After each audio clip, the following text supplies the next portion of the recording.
Noong unang panahon, sa gitna ng mataong lungsod ng Maynila, nakatira ang isang dalagang nagngangalang Isabela. Siya ay isang matalinong pintor, na kilala sa malayo at malawak para sa kanyang makulay na mga mural na nagbigay buhay sa kulay abo at konkretong mga pader ng lungsod. Ang kanyang sining ay isang kaleidoscope ng mga kulay, bawat stroke ay nagsasabi ng isang kwento, bawat mural ay isang testamento sa kanyang walang hangganang pagkamalikhain. Sa kabila ng kanyang tagumpay at kagalakan na natagpuan niya sa kanyang sining, nagkaroon ng kawalan sa kanyang buhay, isang kahungkagan na hindi kayang punan ng kanyang paintbrush.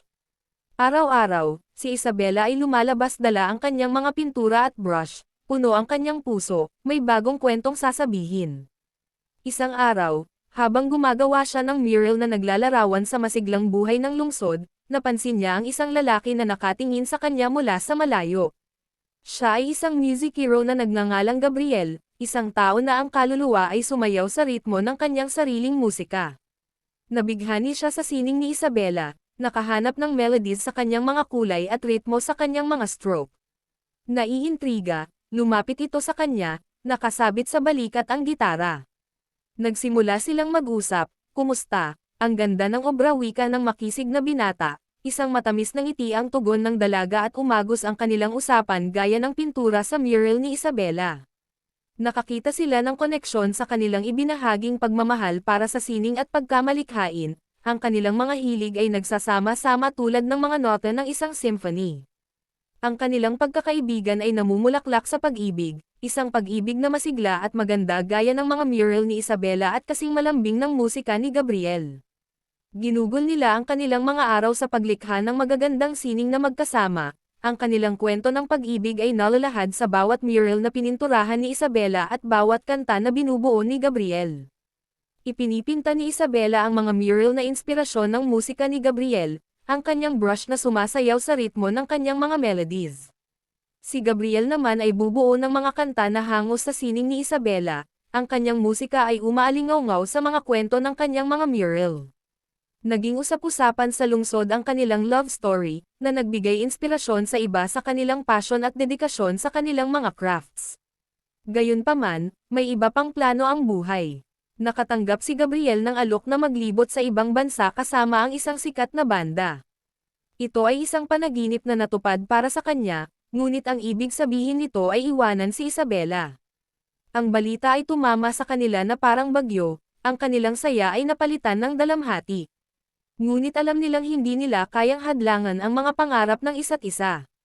Nangako silang hihintayin ang isa't isa, ang kanilang pag-ibig ay isang tanglaw na gagabay sa kanila pabalik.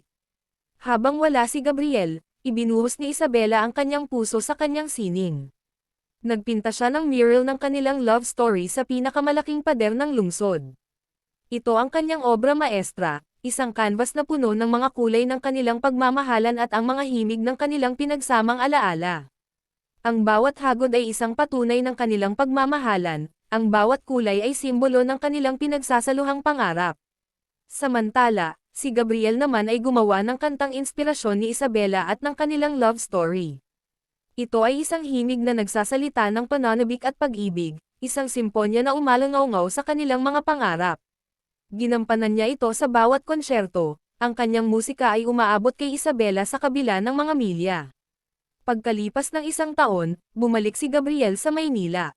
Sinalubong siya ng mural ni Isabela, isang tanawin na nagpaluha. Sa kanyang mga mata, sinugod niya ito upang hanapin, kasabay ng ritmo ng kanilang kanta ang pagtibok ng kanyang puso. Nang sa wakas ay muling nagkita, para bang tumigil ang oras. Napagtanto nila na ang kanilang pag-iibigan ay lumakas lamang sa kabila ng distansya, ang kanilang pagsasama ay hindi naputol. Mula noon, patuloy nilang binibigyang inspirasyon ang isa't isa at ang lungsod sa kanilang sining at pagmamahal. Ang kanilang kwento ay nagsilbing paalala na ang tunay na pag-ibig ay makakayanan ang anumang hamon, na ang distansya ay pagsubok lamang kung gaano kalayo ang pag-ibig, at ang sining ay maaaring magsama-sama ng mga tao sa pinakamagandang paraan. Ang kanilang love story ay isang symphony ng mga kulay at melodies, isang testamento sa kapangyarihan ng pag-ibig at sining.